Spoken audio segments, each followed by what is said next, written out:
Handpipe to Straw Glow in the Dark by White Rhino. Handpipe to Straw comes in 7 glow-in-the-dark colors. This is to be used with both dry herbs and concentrates. To use, remove the lid. Here is a glass bowl for dry herbs. On the side right here is a carb. This is to be used as a dry herb pipe. On the bottom right here, this is a silicone jar to store concentrates. To use with concentrates, push down and pull out the glass bowl.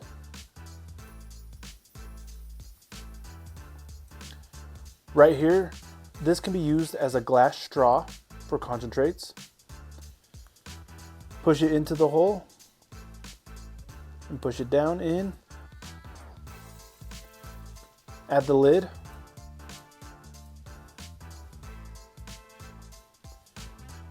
Now it can be used as a nectar collector for concentrates.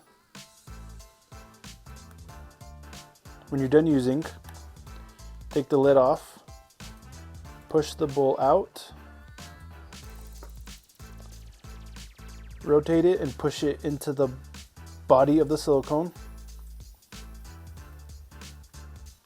Add the lid. Add the silicone jar. Now it's ready for storage. Handpipe to Straw Glow in the Dark by White Rhino.